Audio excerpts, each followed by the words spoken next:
everyone. Welcome to Unchained, a podcast engineered by Fractal Recording and produced by me, your host, Laura Shin, a senior editor at Forbes covering all things crypto. Thanks for tuning in. If you've been enjoying this podcast, please help get the word out about the show. Share it on Facebook, Twitter, LinkedIn, or in your secret Slack and Telegram channels. And if you have a chance, give the show a rating or review on iTunes or wherever you listen to your podcasts. Big thanks to our sponsor, OnRamp. If you're having an ICO, a token sale, a token allocation event, a token generation event, or whatever other phrase you come up with to try not to get on the SEC's radar, you need a website. Check out OnRamp. This full-service creative and design agency provides its clients with attractive and persuasive branding, websites, and marketing materials. Spark interest in your project, generate buzz. Check out thinkonramp.com. The topic of today's episode is Bitcoin's intense and incredibly expensive game of chicken, which is nearing at least the first cliff. With me today to discuss the upcoming events of this asset, this digital gold that has started all this cryptomania, are Eric Lombrozo, a Bitcoin core developer, and Brian Hoffman, CEO of OB1, which runs the project Open Bazaar, the eBay of the decentralized web. Welcome, Eric and Brian. Thanks for having me, Laura. Yeah, thank you. Thank you for having me on. Okay, so I'm going to start this discussion with a little framing for our listeners, as particularly those who are new to the space, so that we can dive into the meat of the discussion. About 3 years ago, the Bitcoin community began to face the question of how to scale the network. Some of the early core developers that had been deeply involved in the project wanted to lift a cap of 1 megabyte that limits the amount of transactions that can be processed at any given moment. They wanted to lift that from 1 megabyte to different caps, such as some of the different proposals were like 8 megabytes, 20 megabytes, a flexible cap. But that cap at the moment, the new proposal seems to have the most support from people is 2 megabytes. However, that framing of big blocks versus small blocks is only one way of looking at this question. Another big issue that the question raises is whether or not to conduct a hard fork in order to scale the network, since that is what would be required in order to change that cap. The core developers say that doing so runs the risk of splitting the chain, which could result in 2 versions of Bitcoin, and that would have a deleterious effect on Bitcoin's reputation as digital gold. A couple years ago, they began working on another scaling solution called segregated witness that would essentially enable more data to be processed in blocks without requiring a hard fork. It also included a fix for a problem called transaction malleability. SegWit, as it became known, was also greatly anticipated because pushing it through would enable something called the Lightning Network, and that would bring many more transactions to Bitcoin, not necessarily all on the Bitcoin blockchain, but to be settled on it. At some point, the devs and the miners had a meeting in Hong Kong where the attendees signed a document agreeing to implement both SegWit and hard fork to 2 megabytes. But what actually happened in this meeting is in dispute because the attendees had different conceptions about how much authority this agreement had.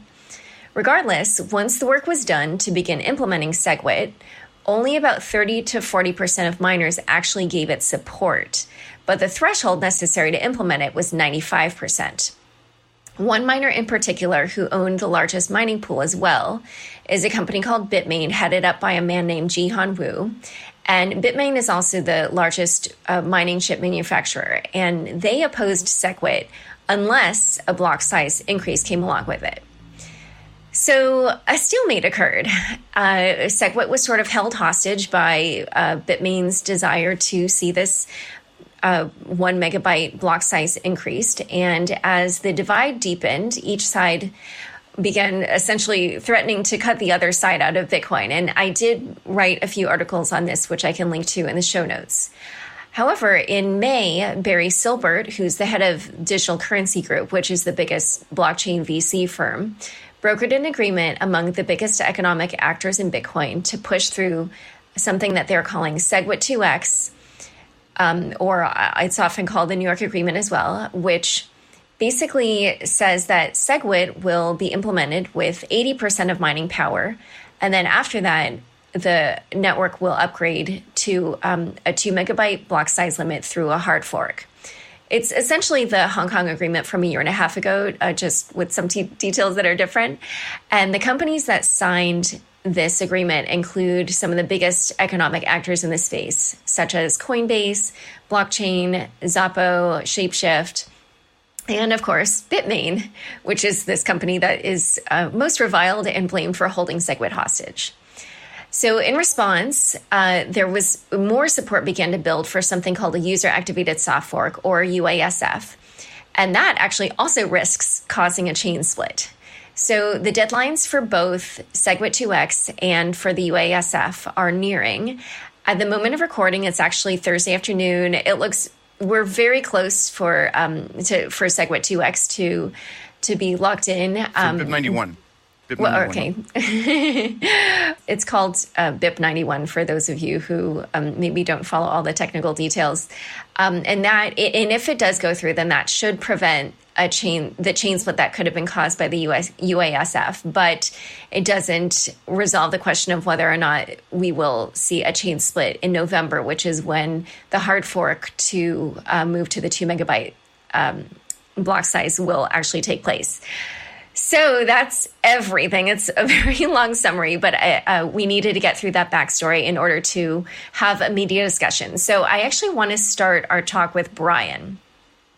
Brian, Obi-Wan signed the New York Agreement. Why? So, I think that was a pretty good summary of what's happened at a pretty high level. I mean, it's been several years now, and obviously there's a lot of details left out between this. But from our perspective, I'm not a core dev as Eric is, or even work with the Bitcoin core code directly. But we built a business and an open source project on top of the protocol, and our success, as well as a lot of other groups that are building on top of the Bitcoin's network effect, understand that the project has to scale in order to be able to support what these groups want to do. And I think that there's this disagreement about how that happens. But, ultimately, the most important thing for us is that we try to move forward in some way that all parties that are pertinent to the discussion are not fighting with each other.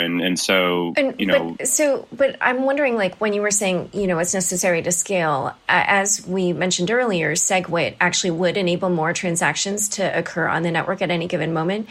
So why sign the agreement that would not only bring SegWit2x, but also increase the block size limit? Well, I think first of all, it's important to understand that there was a time before SegWit existed. And there were many discussions around how Bitcoin could scale before SegWit was even a thing.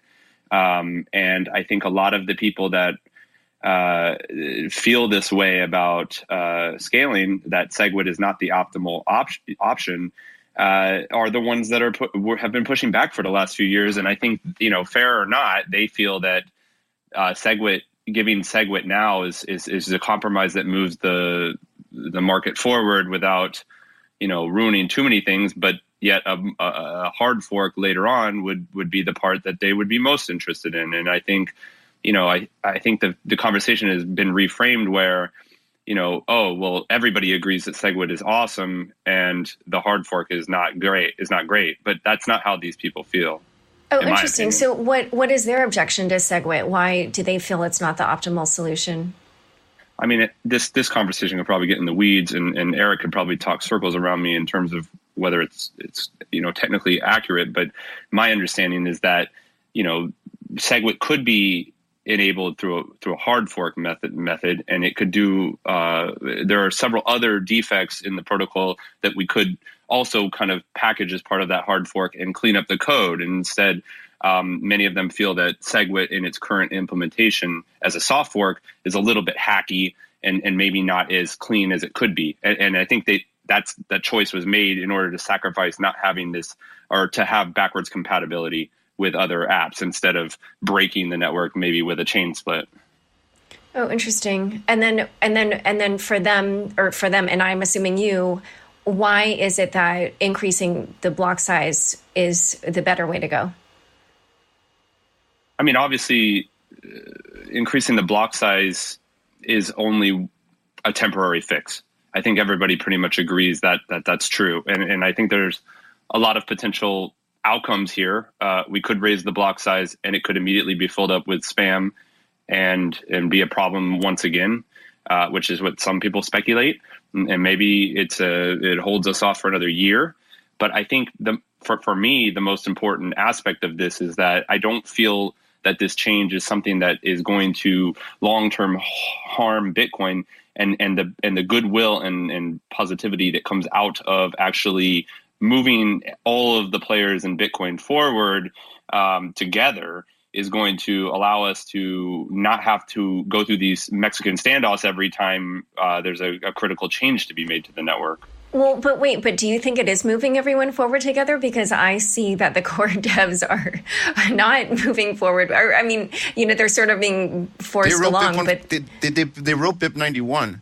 I mean, Segwit 2x. But I mean, BIP 91 and everything that's going on with like making sure that the transition is going smooth. I mean, there's a lot of core developers actually working on making sure that that Segwit actually activates and it's smooth and there aren't any market disruptions.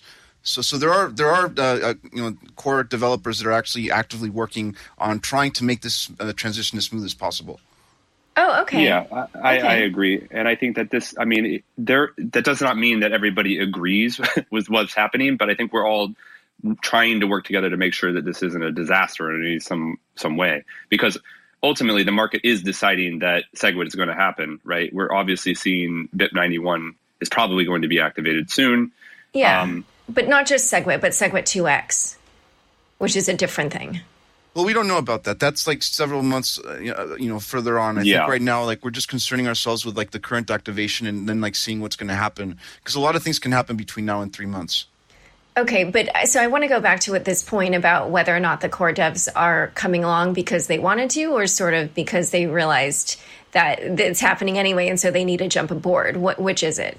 Well, let me just clear up a few things. When you talk about core devs, you're really talking about a whole bunch of volunteers that work from all over the world. It's not just like this one homogenous group that like agrees on everything.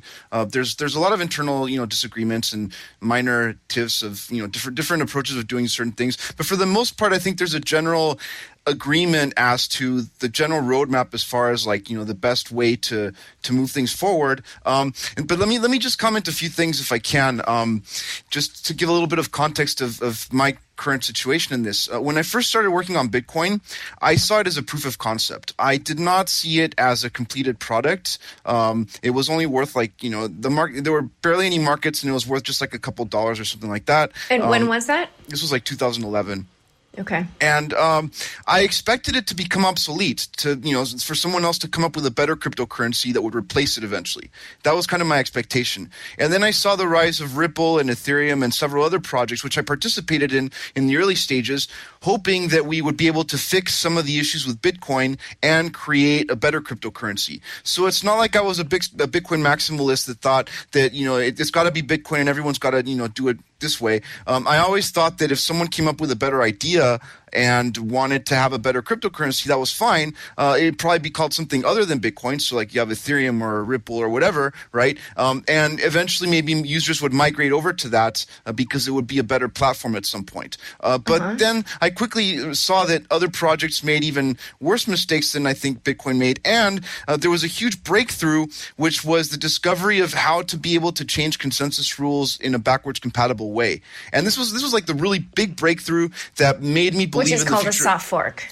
Well, yeah, soft fork plus a whole bunch of other things that go into it. It's not being a soft fork alone doesn't make it backwards compatible, but it's an important tool in the whole arsenal of making things backwards compatible.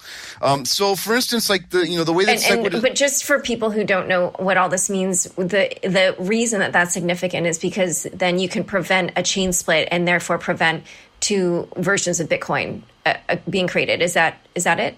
That's one of the big points. And the other one is disenfranchising people. For instance, if you change compatibility, then maybe people's preferred programs are no longer going to work on the network anymore, or maybe coins or contracts that they had before are no longer going to be honored by the new rules or stuff like that. So that's also an important factor that figures into the backwards compatibility. And a soft fork alone is not enough to ensure that. For instance, the soft fork can be used to blacklist addresses, and that's something that's a big no-no. That's something that I don't think anyone any of the developers would support, for instance, even if it could be done as a soft fork. So it's really the combination of no chain split plus making it an optional feature in the sense that people that don't want to use the feature are not adversely affected by other people using the feature.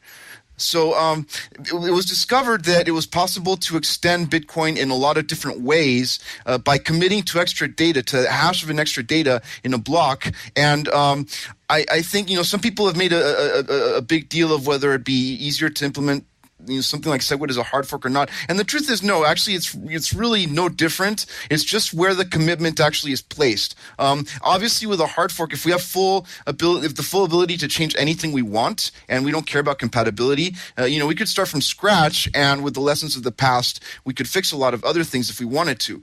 But one of the big challenges, and I think this is the biggest engineering challenge in Bitcoin, it's like when I design a lot of other systems, I usually, especially if I get to start from the early stages, try to design it from the start the way that I want it to be.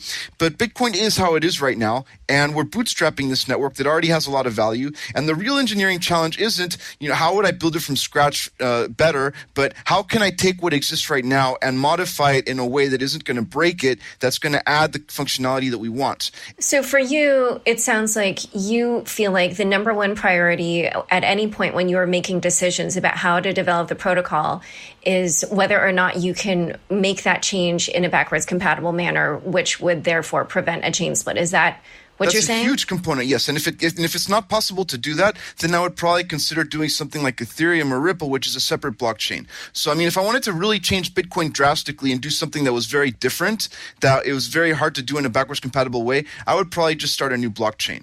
So I want to actually just take these thoughts and shift them over to SegWit 2x. Here we are at this moment where it looks really likely that BIP 91 SegWit 2x is going to go through, which means that SegWit will lock in. And then in November, there's likely to be this hard fork to a 2 megabyte limit. So what is your position on that? Do you think that it's a good thing or a bad thing that this is probably going to happen? Well, first, let me clear something up. The whole miner signaling thing is actually an arbitrary mechanism that was added to the software to help coordination and to make the transition smoother. The first Wait, and by miner signaling, you mean this is how we come up with these percentages, like 80% threshold and stuff? Exactly. Okay. That was actually, something that was invented way after Bitcoin actually started. The first few soft forks did not use that mechanism at all. How did those go through? They just had a flag date or a block height, and basically users would run the updated software, and at some point blocks that did not conform to the new rules would just basically be rejected by those nodes. So it was a form of user activated soft fork, even if it wasn't called that. The miner signaling was added later with a mechanism that's called is supermajority, and I believe it was BIP 30 something or other. That was the first one that was deployed this way. And what this allowed was for miners to signal intent to start enforcing the rule, which made it so that it was easier to transition the network more smoothly and give people time to make sure that that they don't end up mining orphan blocks or that they don't end up accepting invalid confirmations and stuff like that. So do you think that it's a good thing that this is the way we do it now? Well, it was a coordination mechanism that expected cooperation. And as long as there was cooperation between developers, industry, miners, users, etc., it was fine. But the problem is when you get this kind of adversarial scenario, and in this kind of a situation, it just does not work at all. I believe that it has been abused and it's been given way more importance than it really has. For instance, this whole 95% thing, that was an arbitrary choice that was made in the SegWit deployment. It could have been made as low as probably 60 or even lower, and probably still would have been relatively safe. But there probably would have been a few miners that would have mined a few bad blocks, and there might have been a couple small chain splits, just a few blocks deep, and then other issues like that. 95 just makes it so it's like almost guaranteed that there's going to be almost no chain split at all. But it's mostly just a safety measure. But Eric, like you were saying, we could have made it 60% and stuff, but it only ever got 30 to 40% anyway, so it wouldn't have gone through even if the threshold had been lowered. No, but at this point, it was all just political posturing. I mean, really, if you think about what happened with the signaling, was people were just starting to stick random data into blocks and using it as a signaling mechanism that didn't actually trigger anything in the software that people were actually using. So if I'm running a node and someone decides to stick something in their Coinbase transaction that says, I support the New York agreement or whatever, yeah, okay, that's a way to kind of demonstrate support from miners for something like that, but it's not going to change anything of my software. It's not going to make some blocks suddenly become valid that weren't valid before. Okay, so what you're saying is but I guess what I'm trying to get at is that I don't know exactly why why this point is important to you. Is it because you feel like this is a bad way to go about doing things? Because I actually did want to ask you that later. Like, what is the best way, to make decisions like this? Is that why you're telling me all this? The reason I bring this up is because I think there's been a huge misconception by some of the community that there's this kind of political process that's established in Bitcoin that works by miner voting, and that's actually not the case at all. I know that the Satoshi white paper talks about, one CPU, one vote, but I think that it's very confusing in a lot of ways, and people have tended to misinterpret that. Back when the white paper was written, it was still something that was being prototyped. It wasn't even released yet. But if you look at the original implementation of Bitcoin, the software checks to make sure that blocks are valid. So really, what miners are choosing is which blockchain to extend and which transactions to include in their blocks. They're not actually getting to choose which rules the blockchain that they're choosing to follow will enforce. And you see that in all these markets where you have a bunch of different blockchains, like for instance, look at Poloniex or something. You have all these different blockchains and all these, and you have mining pools that actually shift their hashing power depending on what's more profitable to mine at any given point in time. So really, miners are following whatever chain is the most profitable for them to be mining at that particular moment, and they're providing a service to users, which is to secure their transactions by making it expensive for someone to reverse it. That's what proof of work actually does. Right. But it's not actually a voting mechanism. It's not actually a political decision-making process at all, and it was never designed that way. And I think that this signaling mechanism that was used for soft forks kind of played into that whole misunderstanding. So now we have this kind of like theater for all these different, signaling of different proposals and this and that. But that actually doesn't change what the software does unless people choose to run software that actually enforces those new rules. So So Eric, I just want to stop things for a second because I feel like, we're getting into the weeds here. I actually probably just really want to talk about this later. What is the best way to do this? Because I just need to give listeners a framework to also talk about for the rest of this podcast. I actually just want to hear from both of you. What deadlines and events are you most worried about over the next few months? What are some of the deadlines that are coming up? What is going to happen at those moments? What should users be aware of? And what are the risks that happen at each of those points?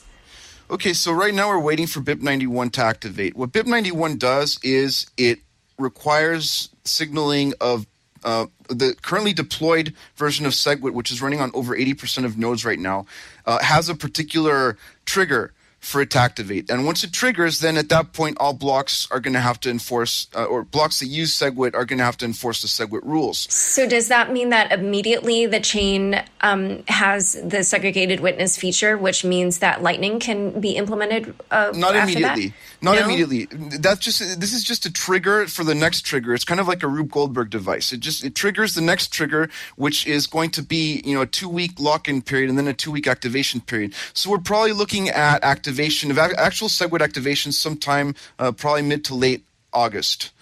Okay, so basically, if we reach that 80% threshold, which it looks like it'll be today, I think, that means that it kicks off a 2-week period of what? Because doesn't it have to do with, when the difficulty Yes. actually? Okay, so can you explain that? Yes. So the way that SegWit is currently deployed is using what's called BIP9, which is a signaling mechanism that operates on every retargeting interval, which is every 2016 blocks. Every 2016 blocks, if 90% of those blocks signal for SegWit, then at that point it locks in, and then people are given 2 weeks to upgrade, and then after 2 weeks, at the next retargeting interval, after another 2016 blocks, at that point people can start using SegWit transactions. Okay, and this retargeting interval, that has to do with the difficulty, the hashing difficulty on the network? Yes, and it was just chosen because it was a convenient interval that already existed as part of the protocol. So it was decided that that interval was going to also be used for the BIP9 activation mechanism. Okay, but then you were saying, so then after that first 2 weeks, then what has to happen after that in the next 2 weeks? So after it's locked in, then 2 weeks after that, all the nodes out there are going to start enforcing SegWit. So if miners mine blocks that do not enforce it, that include transactions that are invalid according to the SegWit rules, they're going to get rejected by these nodes. So that means that miners have to, if they include SegWit transactions, they have to enforce the SegWit rules at that point. So that's when you can consider the activation to actually have been completed. Oh, okay. So if I'm a miner and I don't enforce that rule and I mine a block, then I don't get the block reward? Exactly. Oh, okay. So there's an economic incentive for them to do this. Mm-hmm, exactly. Okay. So, and then at which point can the different actors in Bitcoin use the feature of segregated witness? As soon as it's activated, which is going to be one retargeting interval after it's locked in. So it's it's probably going to be somewhere in late August, like a month from now or something like that, where people can actually start to use it. Huh, but that sounds like okay. So it's like 2 intervals away. Yeah. Yes. Okay. And if that happens, then that means that the user-activated soft fork will not go through, which then means that the risk of a chain split from that will also not happen. Is that correct? That's true. Yeah, basically what happens is if BIP91 activates and miners are actually start enforcing it, then that kind of makes BIP148 moot, assuming that they do follow through with it. However, a lot of users still are running BIP148 just to make sure that miners follow through on that, because most users are actually not running BIP91. BIP91 is for miners to enforce among each other. BIP148 is for users to check the miners. It's kind of like checks and balances to make sure that the miners are actually following the rules. Okay. So then it sounds like the next big deadline for people to focus on, and in particular to worry about whether or not the value of their Bitcoins will drop, or whether or not they'll suddenly have 2 different versions of Bitcoin or even more, will take place in November. So can you describe what's going to happen then? And actually, Brian, do you want to do that, since Eric's been talking a lot? I mean, the principle behind SegWit 2x is that it's roughly 3 months or 90 days past the activation of SegWit, then would be the attempted hard fork. I think it's important to realize that it's not necessarily like a sure thing, right? Like, this is clearly going to be a massive, contentious time period, I think. I don't know if Eric agrees with that, but I think there is speculation that a lot of these people that just want to get SegWit out are going to go along with this, and then once SegWit activates, the landscape could change in terms of support for a hard fork or any other perceived outcome. And so I don't know. I mean, I'm holding my tongue for what will happen, but certainly that's the most important date, I think, in the near future is what happens within that 90-day period. Okay. So I actually, earlier in this conversation, I kind of had you both argue your own side. But one question that I got from Twitter, which I think is a great one, is I want to hear you guys describe for me what you think is the best argument for the other side. Well, I don't really think that there are sides the way that people are painting it. I think that it's kind of like people have kind of created these, straw men and tried to kind of pitch one side against the other. From the very beginning, I've been a very strong supporter of increasing block size if it's found to, if there's a way to do it safely and a way to do it that, that doesn't cause a lot of other problems. And a lot of other core developers have also been very supportive of this, including Peter Willey, who's one of the main authors of SegWit. And actually was one of the big motivations to actually try to merge this into Bitcoin Core, was the fact that we could get a block size increase without all of the other issues, including chain split risks and compatibility issues. I'm sorry. Peter Willey is a supporter of SegWit 2x? No. He's a supporter of bigger blocks also, if done in a safe way, and if done in a way that's actually, that has peer review and that is not going to split the network or is not going to coerce people. And I think that a lot of, at least several of the major core developers, core contributors, since this whole issue was brought up in 2015, at least in the discussion forums that we generally use for our communications, such as the mailing lists and the IRC chat channels and other places like that on GitHub, the general idea was, okay, let's see if we can find a way to increase block size that's safe, that's not going to cause a chain split, that avoids a lot of the political contentious issues, etc. And SegWit was kind of the solution to all these things that we found for the moment. And so I want to just make it clear, first of all, that I'm fully in favor of being able to increase block size, if it's possible to do it in a safe way. I don't think that we currently have a way to do it that's safe, given the current political circumstances and given the current technology. Eric, so I asked you to argue, what you think is the best argument for the other side, but it seems like you're going back to saying like a hard fork, no matter when or how you do it, is a bad idea. No, I'm not saying that at all. No. I think a hard fork would be fine under different circumstances if we had better research for it, and if we actually were able to get market support for it. And right now, it just doesn't look like the markets and you don't feel like there's market support for this when we have Every single time that any hard fork threat has been pushed hard, the markets have dropped significantly. Every single time that SegWit has been pushed hard with signaling, the markets have gone up. So the market signal almost unambiguously shows that hard forks are not popular in the market, and SegWit is. So but Eric, would you argue that we're getting SegWit activated right now because of both the combination of the UASF threat and the SegWit 2x threat? They're both coming together and creating a scenario where people would rather not have to deal with whatever's worse, and they're going to do it.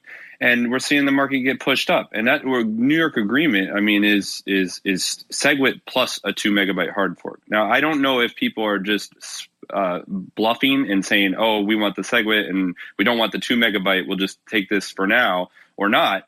But it certainly seems like the market is saying we want both of those things and we want to move forward, and the price is going up. We're getting close to $2,800 now from last week when we were under $2,000. So because we're about to activate BIP 91. So I don't necessarily buy that like the market is rejecting the hard fork. I think hard fork has certainly gotten the connotation that it's just this horrible, awful thing that could possibly ever happen. At some point in time, Bitcoin is going to have to hard fork. Like you said, we'd like to do it in the most safe and responsible way and give everybody enough time to prepare for it. But we've been discussing this stuff for 3 years now, and we keep saying that, but and there's the hard fork research website you can go to and see about SpoonNet and all these other options. But at some point, there has to be some progress made. And I think, you're seeing frustration within core devs as well. You see Luke Jr. and Greg Maxwell arguing around whether BIP 148 is responsible or not, whether it's too fast or this or that. So I don't think everybody agrees. It's hard to get people to agree, period. And that's a political problem. That's something that Bitcoin does not solve. And I think that, I wish more people understood that. Bitcoin is not a political system. It's just a protocol which defines a set of rules that if everyone follows, it's predictable that, it's going to behave a certain way, assuming that it works correctly.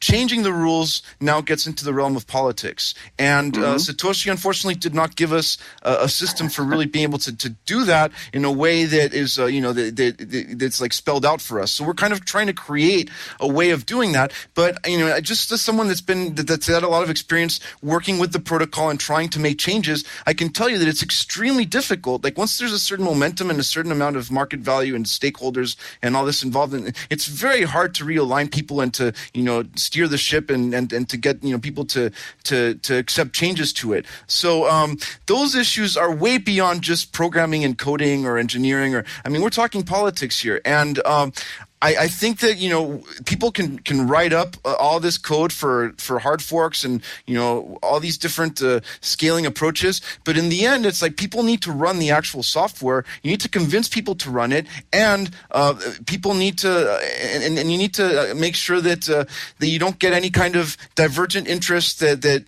want to see any kind of situations where they can kind of exploit weaknesses. Because there's a lot of things that can go wrong if there is a divergence of interests and you don't get the right checks and balances. There could be a lot of potential hacks and attacks. And this is the whole issue that I have with the UASF movement, is that, we're trying to get people to run the software. Like you're saying, people have to use it. People have to put it out there into production, right? Like a couple thousand users running UASF is not going to do it necessarily either. Like we need the miners as well. And this whole like demonization of like what they're doing is like the wrong way to go about it. That's why like we're so supportive of trying to do something with SegWit 2x. Now, we didn't know at the time we signed the agreement whether it would be accepted by core devs or not, or any of these other people. We just thought that this was the most pragmatic approach to get everybody on board. The problem is now we have the situation where the miners kind of works out for them whether we get SegWit or not.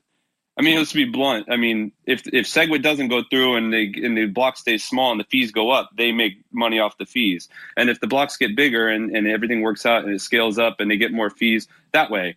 So, it's like they can play games with both sides. And then that's actually what's really kind of like, it upsets me a little bit that I feel that, maybe interests between a lot of people, especially in the DCG portfolio, and say like Bitcoin Core developers are more aligned than a lot of miner interests and DCG companies. And I kind of feel like I'm not saying all miners. I think that there's a lot of great miners out there that are doing a great service for the network, and they're definitely doing their job of making sure that the network is hard to attack.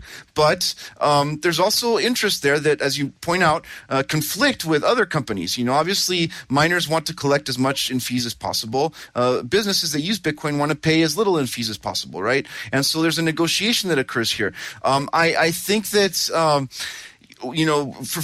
definitely none of those fees are going to the developers. I mean, we're not getting paid any. The miners are getting all this money, so it just feels to me like industry maybe like picked the wrong allies when it comes to like actually figuring out like where their interests lie. And I understand. I know that I'm not trying to like demonize anyone in particular. I think that everyone has their own interests and whatever. It's like obviously you have to expect people to be selfish, and if you expect people to not be selfish and for this to work, then obviously it's not going to work.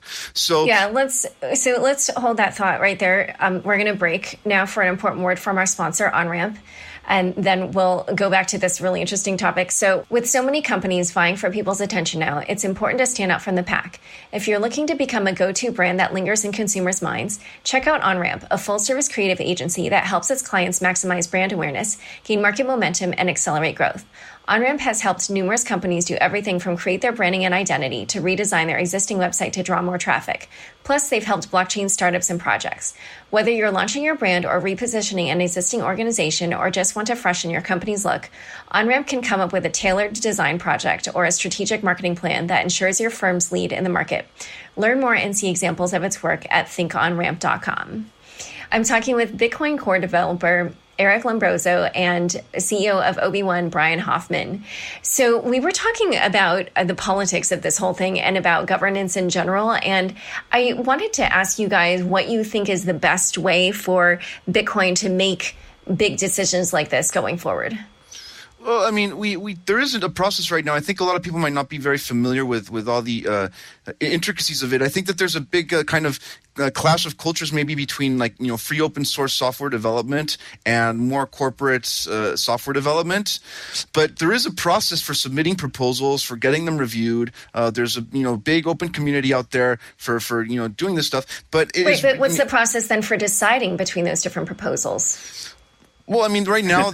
That's a good question. Right now, basically, people can run whatever software they want. I believe this is a fundamental right, and this is one of the things that actually I believe was one of my biggest bones of contention with the with the Hong Kong agreement. And also, a problem with the New York agreement is that I do not believe in telling people that they need to run specific code. I believe that people should be able to run whatever code they want. If it happens to be code that's buggy or that has problems or that splits them off the network or they end up losing money, well, I mean, caveat emptor. I think that, that's just part of crypto. If you want to really have control over your own funds, then, you're also responsible for making sure that you're running stuff that works. So you support more like a laissez-faire style where it's like not really making decisions, it's sort of like let anybody do what they want? Or I believe that miners should be able to mine whatever blockchain they want to mine, and users should be able to use whatever blockchain they want to use and merchants should be able to support whatever blockchains they want to support,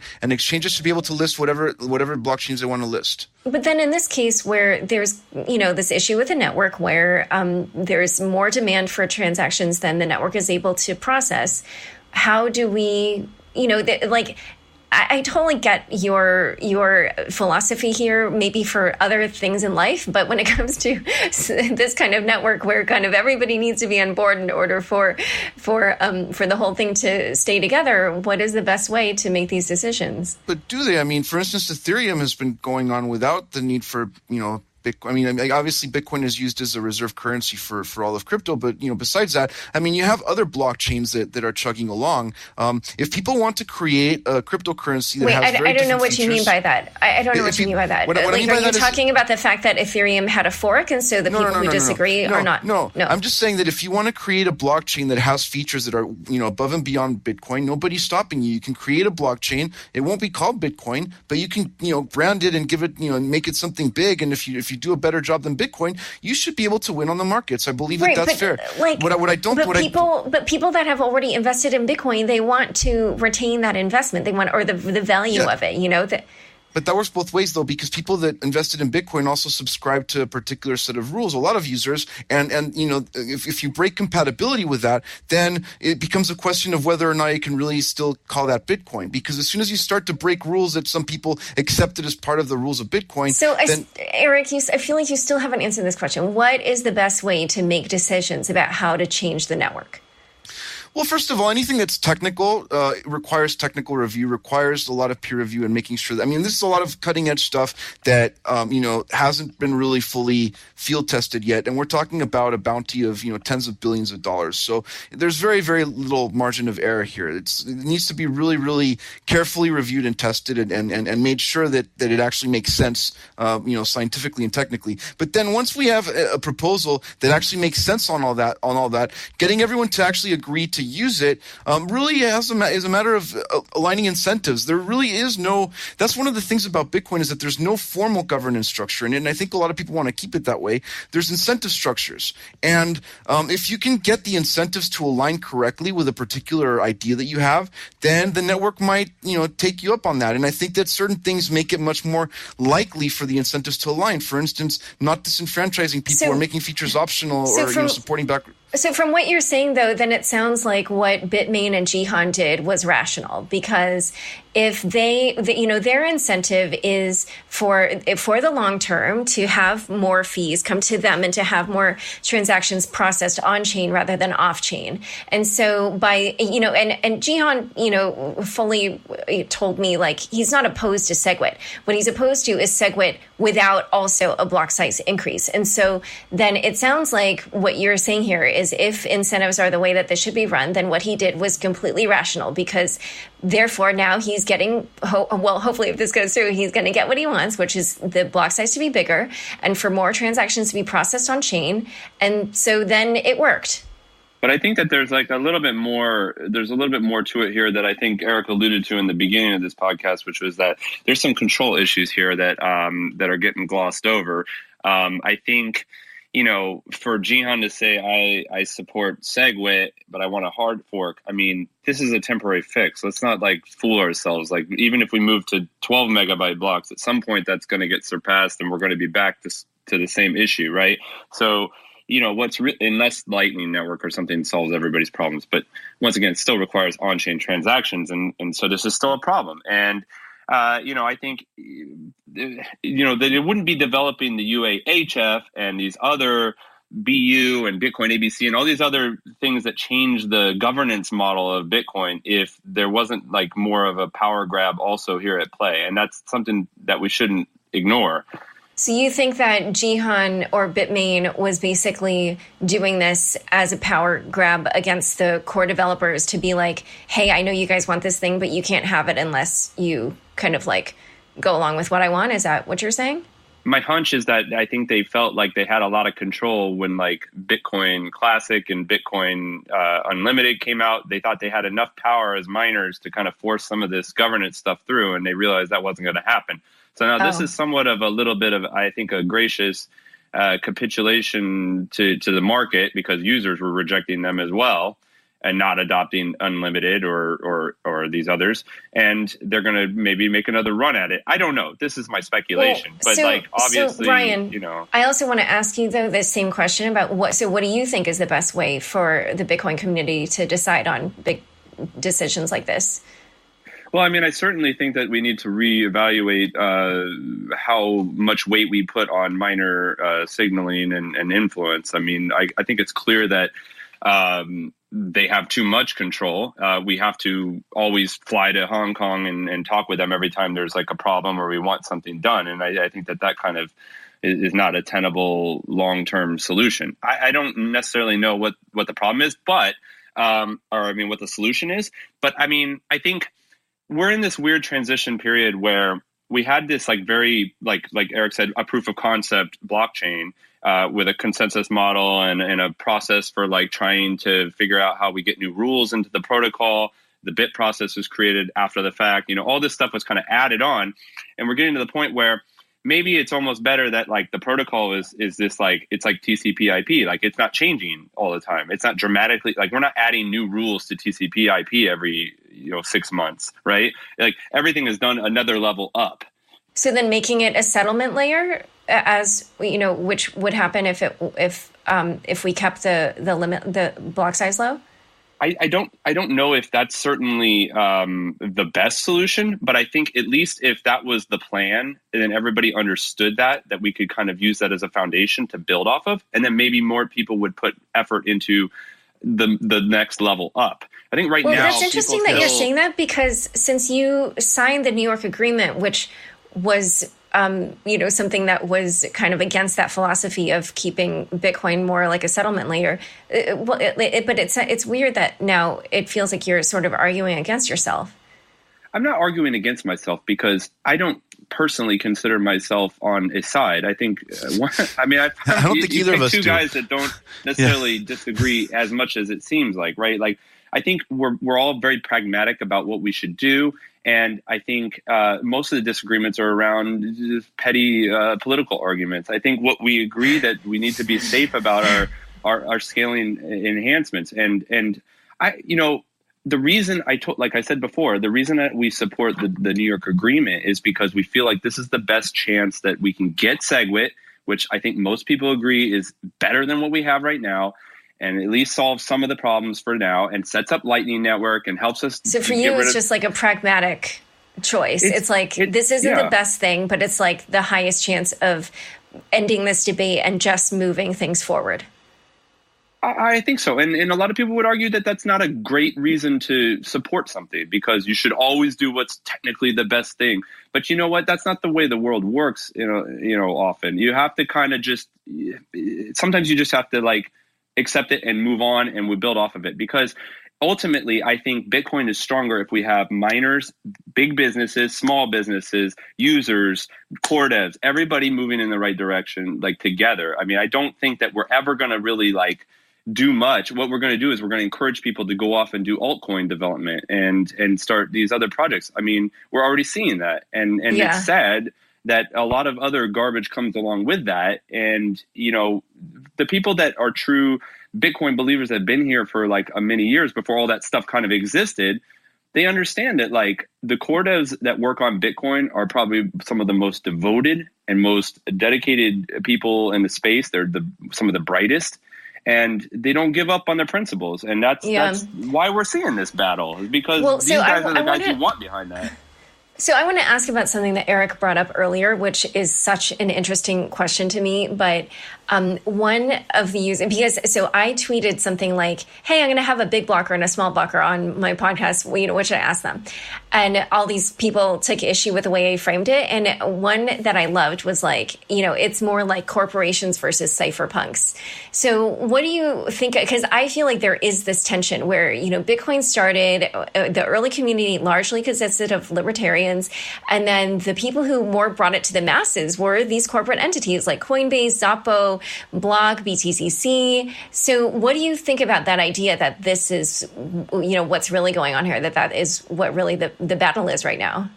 I mean, personally, I think it's kind of a sad argument because, First of all, I think the core devs and developers in general, and a lot of the supporters. I mean, Eric, call me out, please, if I'm getting too incendiary here. But I think they're very vocal and they try to explain their positions. And I think a lot of the companies don't say anything. I've talked to many of the people that are leading these companies, and they just kind of we ignore that noise, and they don't defend themselves or their positions. But well, I think some of them tried. I mean, they for them it's too risky. Coinbase tried to do that Bitcoin Classic thing. It failed miserably for them, and I have personally asked some of the other CEOs in this space about this issue, and they just will not touch it. They won't say anything publicly. They definitely have opinions, but they know that if they say anything publicly, that will be the death of them. They'll get embroiled in these debates on Twitter and blah, blah, blah. Mm-hmm. So, but, I do feel like that is kind of what we're seeing happening. They kind of burned themselves, I think, or some of these CEOs, I think, kind of burned themselves in the whole, block size debate, because I think that they took very vocal positions when the environment might not have been very conducive towards that being successful. And that's not to say that CEOs should never go out on a limb. I mean, I'm also, I also have a company, and I also am interested in, making a successful business, and I also want to see Bitcoin scale. And definitely, I'm trying to be as pragmatic as possible. It's not just about being ideological. I definitely did not come into this space just thinking in terms of libertarianism or anarchy or anything like that. For me, it was really a practical way to kind of build a career and do something that I like. And over time, it kind of grew on me, and I'm like, wow, this whole concept of self-sovereignty is actually very, very powerful. And by that, do you feel like what's important to make that happen is a decentralized network? Well, what's important to make that happen is to make sure that people are able to continue to validate things, and to make sure that people don't change rules from under them, and to make sure that people don't cannot easily counterfeit stuff or create money out of thin air that is not part of the rules and stuff like that. But Eric, what I really wanted to ask when I asked that was, one of the concerns that I've heard about increasing the block size is that it will make it more difficult for small miners to support the network, which will then increase miner centralization. And so, I feel like there's this tension where a lot of the people that advocate keeping the block size small, it's because they want to keep Bitcoin as decentralized as possible.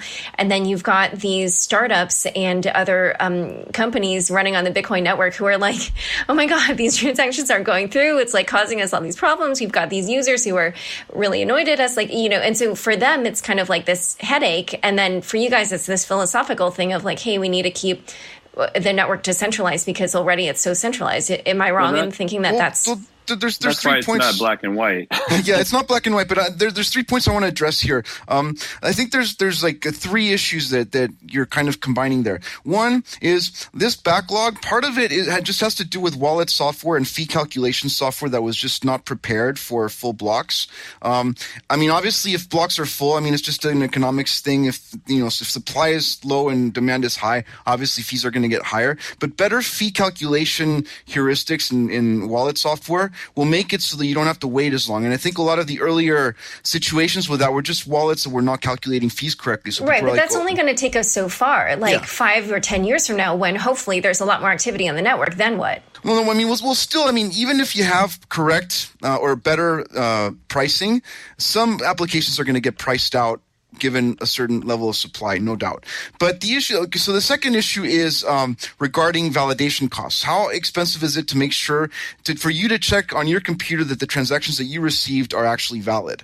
And that's where we get into issues of bigger blocks requiring more download, a bigger download and more computational effort, more CPU to actually validate the transactions in blocks, etc. Right now, the blockchain is growing pretty quickly, and it takes longer and longer to synchronize a node and to be able to actually fully validate for yourself. Now, with better crypto, it's possible that we might be able to reduce this significantly. It's possible that with better technology, we'd be actually able to support much larger blocks without requiring as much computational effort in verification of the blocks. And with things like the Lightning Network or off-chain protocols, most people do not need to actually be validating most of other people's transactions. So you only validate a very small percentage of the total transactions that occur on the network. So those are those are really, good ways to avoid increasing validation costs, which makes it easier for you to actually make sure that, Bitcoin hasn't been co-opted, or, someone isn't just suddenly creating counterfeit Bitcoins out of nowhere, or some state isn't deciding to just suddenly blacklist transactions or stuff like that, right? So, but the third issue, which I think is the most critical issue, which I think also kind of received the least amount of attention at first, is really how do you actually guide the markets to adopt a particular incompatible change? And if you're going to introduce any kind of incompatible change to a blockchain, you have to get all the markets to agree that now, what we used to call Bitcoin is now no longer Bitcoin. This is the new Bitcoin, which is basically a protocol replacement. And isn't that sort of what SegWit2x is? I mean, like all these companies that signed are like the big companies. Yeah, that's what any hard fork would essentially entail. And I'm not saying it's impossible. I'm just saying it's very difficult to do, and it's more than just writing code. I mean, I've been writing code forever, and I can tell you that writing code is definitely not enough to make that happen. I mean, you need to get people to agree to run that code, and that's But it looks really, like that's what this agreement did, right? Yes, I mean the thing is it's forcing the issue, right? It's forcing the issue. Like we all agree that like the hard fork is probably possible.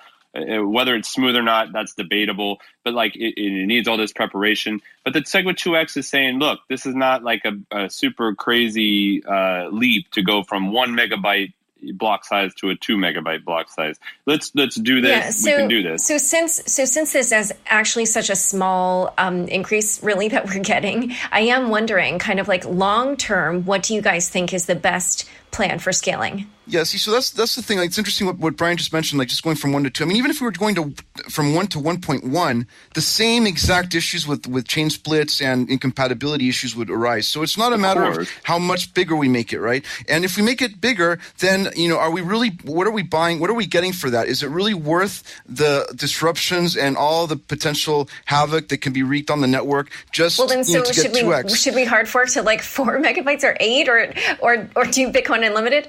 I think we should be working on better technologies, better crypto, better ways to compress proofs to make it, compact proofs. There's a lot of really interesting research that's being done in cryptography right now. Right, but how long is all that going to take? Like the congestion on the network has... But going 2x isn't going to take us anywhere either, really, other than just maybe like kicking the can down the road and getting a lot of people upset. So I just, it so seems it'll kick the can down the road, and maybe during that time we can do all this research on the better cryptography and stuff? Is that kind of what you think? Like again, going back to my question, what's your idea of the best way to scale long term? Well, first of all, if we're going to do a block size increase, I don't believe we should just bump it up twice and then just leave it at that, because then that sets a precedent that every single time blocks fill up, we're going to do another hard fork for that. That just seems totally silly. So first of all, if we're going to do a hard fork, in the worst of cases, I would like to see at least an X% increase per year or something of the block size. So we don't need to hard fork every single time, first of all.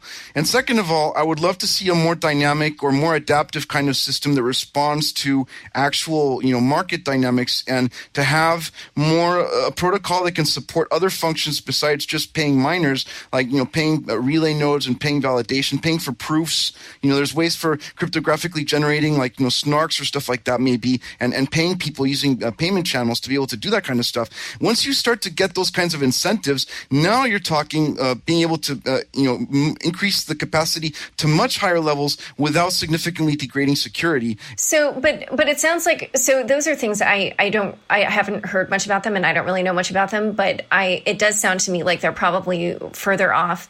And here we have this network that's been congested for a while, and so maybe it is not a bad idea to, as you put it, kick the can down the road and maybe let some of the other technology catch up so it can be implemented later. Is that... But at what price, though? I mean, if it splits the network and if it causes a lot of discord in the community, and if it affects the markets, if the price is very adversely affected, is it really worth it just for a small, tiny factor increase? I guess like what we were saying before, already so much. Well, I don't know about so much, but a lot of economic activity is moving off Bitcoin. Like, how many startups have I talked to where they're moving from Bitcoin to Ethereum or Litecoin or whatever it is? Like, already the fact that there's this much congestion, which maybe isn't, critical from your perspective, like it's enough where businesses are making other choices and they're not using the Bitcoin blockchain. So I think that's why. But the other chains have that's the where exact the same problems. pragmatism comes in, though. That's where the pragmatism comes in here. And then when we're talking about going from a 1 megabyte to a 2 megabyte block, I mean, let's be honest, it's really effective 8 megabyte block, right? Mm-hmm. I mean, with SegWit. So that's a considerable amount. It's not negligible, but it's certainly not going to last forever. And I think the thing is it's kind of what you were alluding to, Laura, is that, you know, if this does at least get everybody kind of like, okay, well, now we're not like just like dwelling on I mean, how much time did we waste on the block size debate? Just this silly block size debate right now. I mean, really, I know it's more than that, but still, we can't get past it. And people are leaving. Yeah. Some people were actually working on code, though, and working on solutions and working on optimizing a whole bunch of other crap that makes it possible to have bigger blocks, though. I mean, you can't discount the effect. You know, like, for instance, Peter Willey worked on the SecP256 library. This is a library that increases validation, reduces validation time considerably. It's like a factor of 6 or something, just from the cost of validating signatures for a block. So this kind of stuff. And then, like, the headers first sync, which he did, like, way before that, also Peter Willey. All these things. And then, you know, Matt Corallo with, like, the fiber networks, so that the miners are more able to easily relay blocks to each other. And then there was the compact blocks.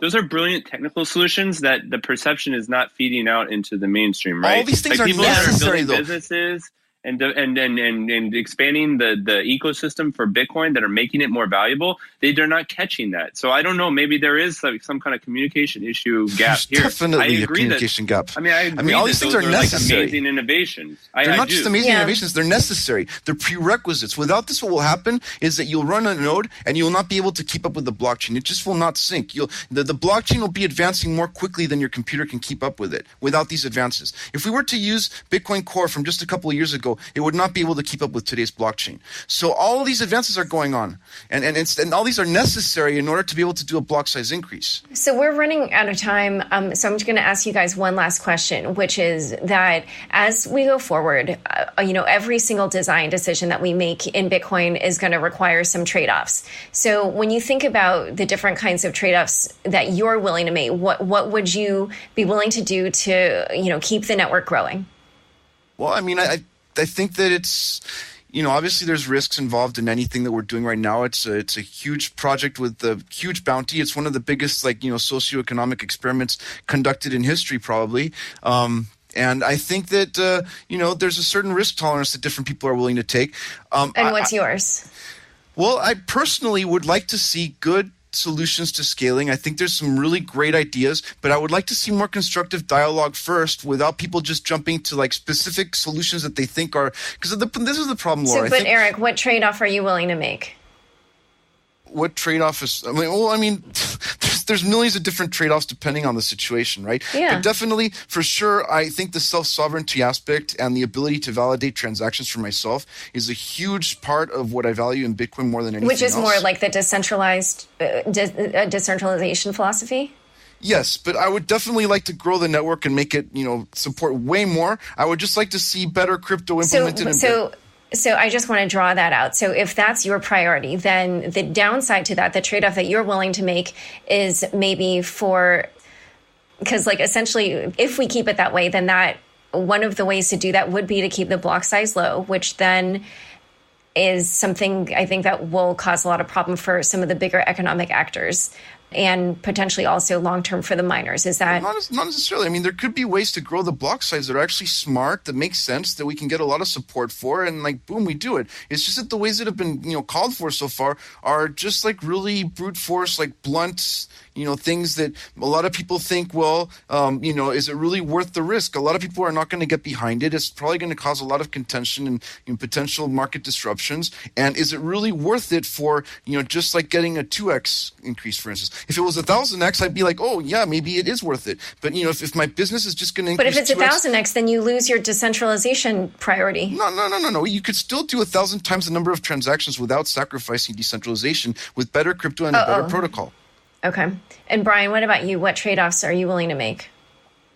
I think, I have tremendous respect for the fact that changing a protocol is very difficult, and it's not something you should take lightly. And I certainly think that's the case with the hard fork that's looming over us. But I also think that there is some value with trying to get all of the most important actors in the ecosystem together to go at this and be contributing, because right now what you're seeing is a lot of people that are trying to like push against each other, and we've seen several years of this back and forth. And so it sounds like for you, like, you want to move forward at the risk of perhaps having a hard fork, a chain split.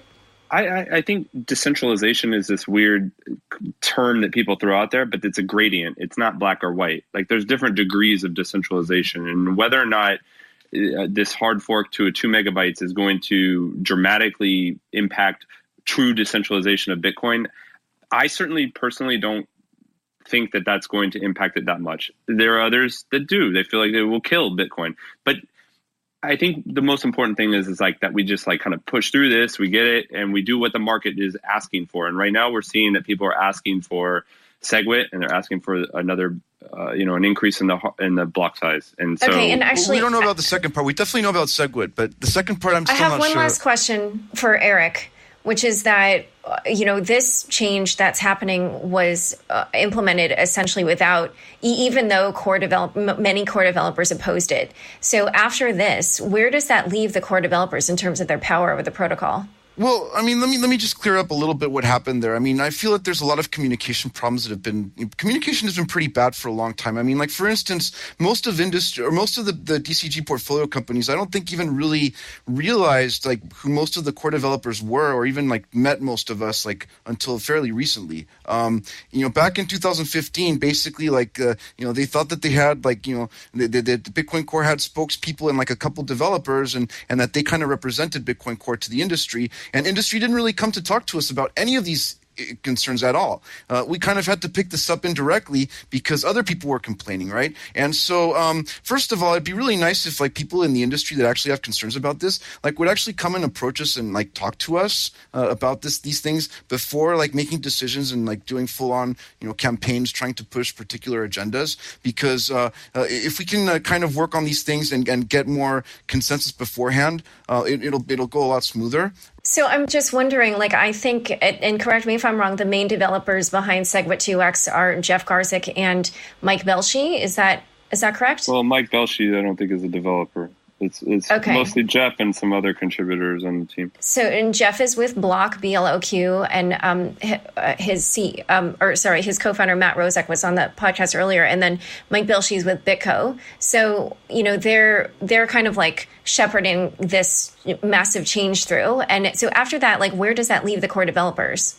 Well, I mean, to be completely honest with you, it was a very small number of core developers that actually were like the ones that were they got advisory roles in companies a couple of years ago, and like were kind of like lobbying for this kind of push. For the the vast majority of the protocol development community in Bitcoin, and I'm not just talking about core developers. I'm talking about all the people that work on a whole bunch of different other parts of Bitcoin or layers on top of Bitcoin. A lot, I think for the most part, we're in agreement that we need to find better, smarter ways to scale. But unfortunately, this particular point of view did not really get represented very well to industry a couple of years ago. And so I think, and it's kind of weird to see like what happened with Jeff, because I think, Jeff Garzik at the beginning of 2015 was actually very much aligned, I think, with what most of the the protocol development community was looking for. But then like towards the middle, there was this very drastic change that occurred, and unfortunately, I think that he kind of burnt a lot of bridges with a lot of the rest of the core development so since team. He's kind of behind this SegWit2x, and yet he's burnt bridges, and you guys kind of opposed SegWit2x. I just wonder where that leaves things afterward. Like, do you guys still have as much control over the protocol as you? Well, it depends on what people are going to use. I mean, it's really up to the users in the end what they decide Bitcoin is, right? All we can do is release code and see if people want to use it or not. And that's what we're going to continue to do. And if people want to use, if people want to do a 2 megabyte hard fork, and it seems like that's what the markets want, and there's a huge demand for that, I don't think it'll be that hard to make that happen. But I just don't see that right now. And it doesn't seem like the market wants it. They want it. It's hard to forget that, like, when Blockstream was announced as a company and it had so many of the core devs on there and important people in Bitcoin, that the market, everybody was so excited about sidechains. They thought that was the future. They thought blockchain was like this big company was going to come and help us save it. They embraced that. And for the last 3 years, we just haven't seen the sidechains come to fruition and solve any problems. And I wasn't part of that at all. I mean, I thought the sidechain concept was interesting, but I thought that it had a lot of logistical complications, and there needed to be a whole infrastructure in place in order to support that. And I thought that we were still several years away from that. So when I worked on SegWit, first when SegWit was first developed by Peter, when Peter Willey was working on that, he was working on it as a sidechain, but when I really got excited about SegWit was when we realized that we could actually incorporate it as a soft fork and without needing to use a sidechain. Right. We're really over time, and sidechains is going to take us down a whole nother side path. So I actually just want to end it on this note about how excited we are that it looks like SegWit's going to go through. I think it will be great. It will bring a lot of innovation with it. We will see what happens in November. It's going to be really interesting to see what happens between now and then, and also to see how that sentiment is reflected in the price. But thank you both so much for coming on the show. Where can people learn more about your work and get in touch with you? Well, I'm on Twitter, Eric_Lombrozo, or you can go to my company's website, cypherx.com. And Brian? And I'm at Brian C. Hoffman on Twitter, and you can find out everything that's important about me at openbazaar.org. It's more about the software. Okay, great. All right. Well, thanks you guys for joining us today. All right. Thank you so much, Laura. All right, great. So if you're interested in learning more about Eric and Brian, check out the show notes, which are available on my Forbes page, forbes.com/sites/Laura Shin. Unchained comes out every other Tuesday. Please tune in then, and also share the podcast with friends and on social media. And remember to review, rate, or subscribe to it in iTunes, Google Play, Stitcher, TuneIn, or iHeart. Thanks for listening.